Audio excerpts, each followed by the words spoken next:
आज के इस वीडियो में हम लोग जानेंगे डायल गेज क्या होता है। उसके अलावा हम लोग जानेंगे डायल गेज के जो अलग अलग नाम रहते हैं वो सब नाम क्या रहते हैं, डायल गेज को यूज करके हम लोग क्या क्या मेजर कर सकते हैं। उसके अलावा हम लोग जानेंगे डायल गेज के जो बेसिक पार्ट रहते हैं वो सब पार्ट क्या रहते हैं और उनका बेसिक फंक्शन क्या रहता है। तो आज हम लोग बेसिक में डायल गेज के बारे में जानेंगे। ये वीडियो होने वाला है बहुत ही ज़्यादा इंटरेस्टिंग।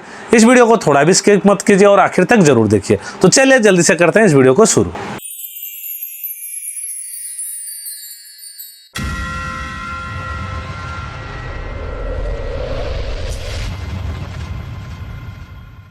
सबसे पहले डायल गेज के कुछ और नाम, जैसे उसको बोला जाता है डायल गेज, कभी कभी इसको बोला जाता है डायल इंडिकेटर और कभी कभी इसको डायल टेस्ट इंडिकेटर भी बोला जाता है।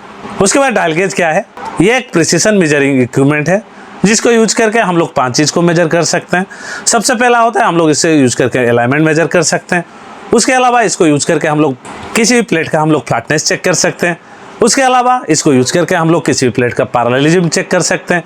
उसके अलावा इसको यूज करके हम लोग किसी भी राउंड पाइप का राउंडनेस चेक कर सकते हैं। उसके अलावा इसको यूज करके हम लोग किसी भी पाइप का रन आउट भी चेक कर सकते हैं। तो ये 5 चीज़ थे डायल गेज को यूज करके जिसको हम लोग मेजर कर सकते हैं। अभी हम लोग जानेंगे डायल गेज के जो सब बेसिक पार्ट रहते हैं वो सब पार्ट क्या रहते हैं और उनका सब फंक्शन क्या रहता है। सबसे पहले आप ये जो पार्ट देख पा रहे हैं इस पार्ट को हम लोग बोलते हैं डायल फेस। डायल फेस में देख सकते हैं आप कुछ पार्ट येलो पार्ट में है और कुछ पार्ट व्हाइट पार्ट में है। आउटर साइड में जो पार्ट है व्हाइट पार्ट में, उसमें आप लोग देख पा रहे हैं कुछ डिवीजन दिए गए हैं। इसमें आप देख सकते हैं टोटल 100 नंबर ऑफ डिवीजन रहते हैं। उसके अलावा हम लोग का जो इनर पार्ट है इस डायल गेज में हम लोग का इनर पार्ट येलो कलर में और उसमें भी कुछ डिवीजन है। इसमें आप डिवीजन देख सकते हैं। इस डायल गेज में हम लोग का इसमें टोटल डिवीजन है 5।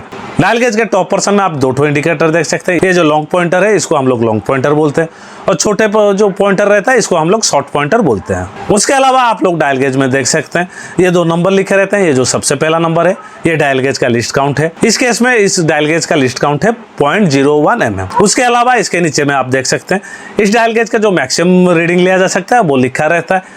इस डायल गेज का कैपेसिटी या तो मैक्सिमम जो रीडिंग लिया जा सकता है ये है 5 mm। ये नॉर्मली डायल गेज के ऊपर में लिखा रहता है, लेकिन इसके रिलेटेड भी और एक वीडियो में बना दूंगा जिसमें आपको बताऊंगा। अगर किसी डायल गेज में आपका ये नंबर नहीं लिखा है तो आप कैसे कैलकुलेट कर सकते हैं डायल गेज का लिस्ट काउंट कितना है और डायल गेज का मैक्सिमम कैपेसिटी कितना है। उसके लिए मैं एक अलग से वीडियो बना दूंगा। उसके बाद ये जो पोर्शन देख पा रहे हैं इस पोर्शन को हम लोग बोलते हैं ब्रेजल। ब्रेजल का काम क्या रहता है? ब्रेजल को हम लोग रोटेट कर सकते हैं, एक मूविंग पार्ट रहता है। हम लोग का जो डायल गेज रहता है उसको 0 में सेट करने के लिए हम लोग ब्रेजल का मूवमेंट करते हैं। ब्रेजल को मूवमेंट करके एक बार 0 में सेट कर लेते हैं तो फिर हम लोग डायल गेज का रीडिंग शुरू करते हैं। उसके बाद ये जो पार्ट आप देख पा रहे हैं इस पार्ट को हम लोग बोलते हैं डस्ट सील।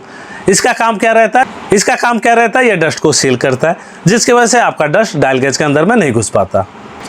ये जो पार्ट देख पा रहे हैं इस पार्ट को हम लोग बोलते हैं लॉक नॉट। लॉक नॉट का काम क्या रहता है? एक बार हम लोग डायल गेज को 0 में सेट कर लेते हैं, उसके बाद लॉक नॉट को पुश कर देते हैं। उसके बाद जो आपका डायल गेज का जो लॉन्ग पॉइंटर रहता है वो 0 पर सेट पॉइंट हो जाता है। एक बार आपका डायल गेज का पॉइंटर 0 में सेट हो गया तो वो डेविएशन नहीं करता। उसके बाद डायल गेज के नीचे में 3 पार्ट रहते हैं। ये जो तीनों पार्ट रहते हैं तीनों पार्ट के नाम रहते हैं स्टीम, प्लंजर और कॉन्टैक्ट पॉइंट।